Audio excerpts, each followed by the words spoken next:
नमस्कार दोस्तों।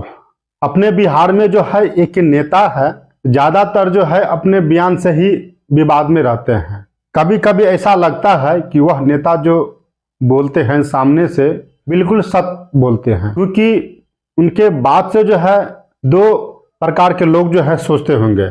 या तो उनके बात से ऐसे लोग जो है ना खुश होंगे, और उनके बातों से ऐसे भी है जो लोग खुश होते हैं और उनके बातों का समर्थन करते हैं। मैं बात कर रहा हूं जीतनराम मांझी जी के बारे में। उन्होंने एक अपने भाषण में कहा और बाबा साहब की याद करते हुए उन्होंने एक बात बोली है।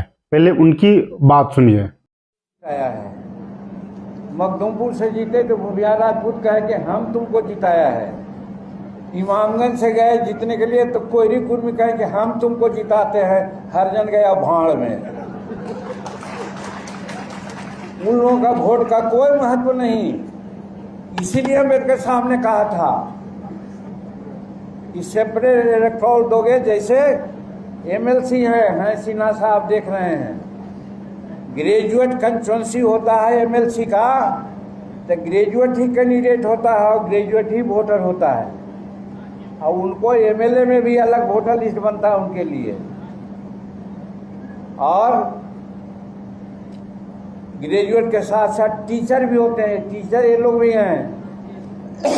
ये लड़ेंगे एमएलसी के लिए और इनको टीचर ही वोट देगा।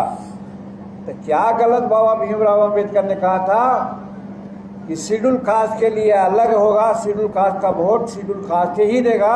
अगर होता तो हम बाएं दाएं नहीं देखते, हम सीधे शेड्यूल कास्ट का काम करते। आज यही कारण है कि हम आज काम से एकदम च्युत हैं, वंचित हैं। आज आवास नहीं है, शिक्षा नहीं है।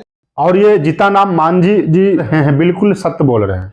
गोलमेज सम्मेलन में जो है बाबा साहब ने अपनी बात रखी थी और कहा था कि अनुसूचित जातियों के उनके क्षेत्र में दलित मतदाता जो हैं सिर्फ अपने ही प्रतिनिधि को वोट कर सकते हैं। उस समय जो है ब्रिटिश जो प्रधानमंत्री थे, बाबा साहब की बातों को समर्थन भी किया था।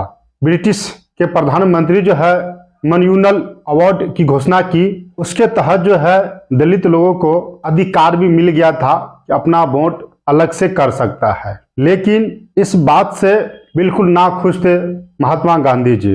उन्होंने अंबेडकर जी को बुलाया और कहा, जो आपने जो बात कही है इसमें सभी हिंदू बढ़ सकता है और जो भी लोग छुआछूत को मानते हैं वो अलग थलग हो जाएगा। उसके बाद जो है महात्मा गांधी जी अनशन में बैठ जाते हैं, कहते हैं कि ऐसा नियम ना लागू किया जाए। उसके बाद जो है बाबा साहब अंबेडकर जाते हैं महात्मा गांधी जी के पास, अपना समर्थन वापस ले लिया और अलग निर्वाचक चुनाव जो उनका प्रयास था वह समर्थन वापस ले लेते बाबा साहब अंबेडकर जी। इसके बदले में महात्मा गांधी जी से ये कहते हैं कि सभी दलितों को आरक्षित सीटों को बढ़ाकर दोगुना किया जाए। बाबा साहब अंबेडकर ने यह बात महात्मा गांधी जी के पास रखा और महात्मा गांधी जी ने यह बात पर सहमति जताई।